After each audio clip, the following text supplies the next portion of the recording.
Maman, comment allez-vous? Bien vous. Ça va. Oh, allez voir là, ces jolies fleurs. Je vais fleurir l'église et je les ai ramassées dans mon jardin.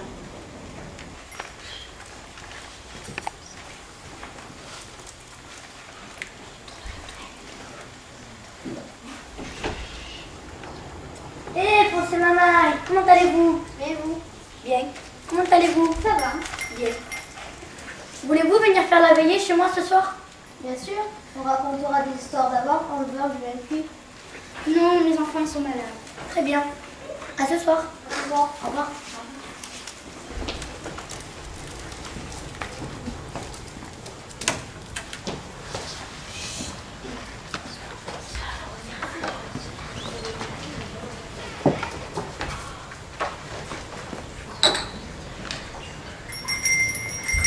Entrez. Alors, elles vont bien tes carottes? Ah oui, et toi tes patates? Oui, bonjour. Bonjour. Bonjour, monsieur Daudet. Bonjour, monsieur Dédé. Fait froid. Asseyez-vous près du feu. Merci. Prenez un verre chacun.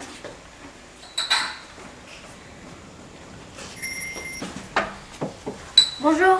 Bonjour, monsieur Daudet. Bonjour. Bonjour, monsieur Daudet. Je vous ai mis des chaises pour tricoter. Merci. Entrez. Bonjour. Bonjour, monsieur Daudet. Bonjour. Asseyez-vous, mes amis. Entrez. Bonjour. Bonjour, monsieur Daudet.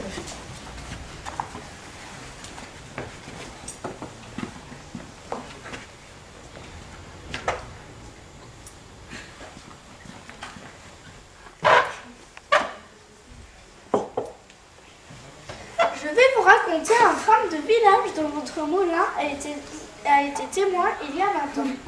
Tout autour du village, les collines étaient couvertes de moulins à vent. De droite et de gauche, on ne voyait que les ailes virées au mistral par-dessus les pins. Il y avait des ribambelles de petits ânes chargés de sacs, montant et dévalant le long des chemins. Et toute la semaine, c'était le plaisir d'entendre sur la hauteur le bruit des fouets, le craquement de la toile et le diahut des aides de meunier. Le dimanche, nous allions au moulin par bande. Là-haut, les meuniers payaient le muscat. Les meunières étaient belles avec leurs fichus de dentelle et leurs problèmes. Moi, j'apportais mon fifre et on dansait des farandoles.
route de Tarascon.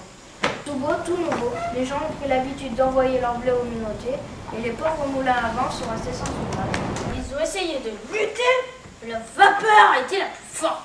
Et l'un après l'autre, pécaille. Ils ont été tous obligés de fermer. On n'a plus vu les paysannes. Les belles meunières vendues, leur croix d'or fini le muscat est formé. Mais il y en a un qui a tenu le coup. C'était le moulin de Maître Cornille, qui vivait plus de 60 ans dans la farine. L'installation des minotiers l'avait rendu comme fou. N'allez pas là-bas, ces brigands se servent de la vapeur pour faire leur pain. C'est une invention du diable. Moi, je travaille avec le Mistral qui est la respiration du bon Dieu. Calme-toi, papy. C'est le progrès, tu ne peux rien y faire.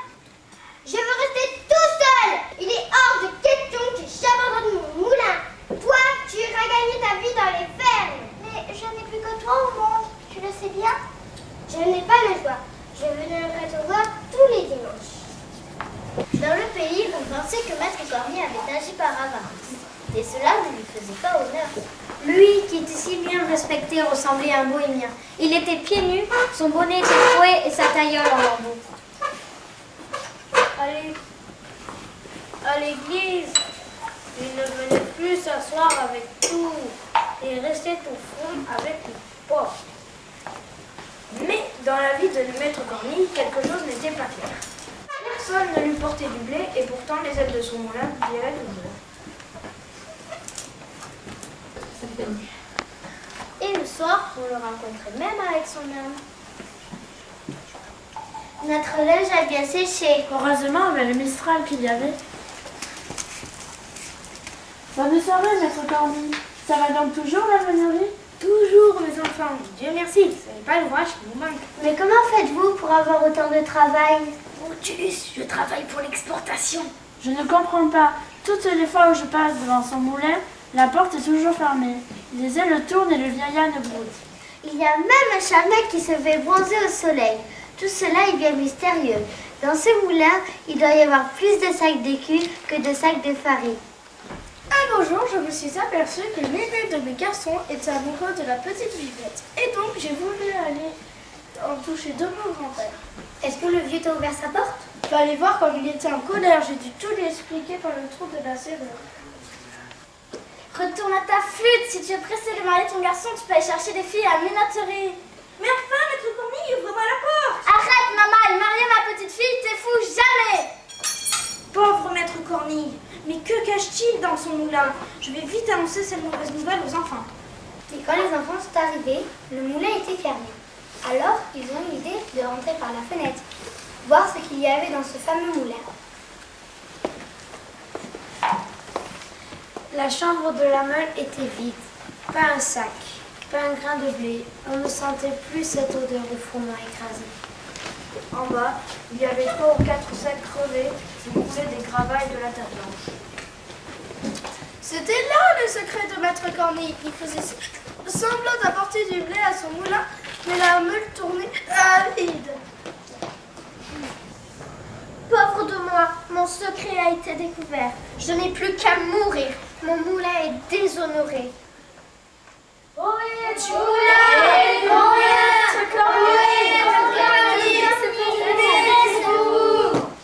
C'est du blé, du bon blé. Laissez-moi que je regarde. Ah, je savais bien que vous m'en reviendrez. Ces minotiers sont des voleurs. Je vais vite donner à manger à mon moulin. Pensez donc, il y a si longtemps qu'il ne s'est rien mis sous la dent. À partir de ce jour-là, plus jamais le vieux ne manqua de blé. Un beau jour, Maître Cornille mourut et les ailes de notre dernier moulin cessèrent de virer pour toujours. Ce fut une belle histoire, mes amis, et je la raconterai dans mon livre, Les lettres de mon moulin. Bon, je crois qu'on va aller se coucher car il est tard. Au revoir, mes amis, et à demain.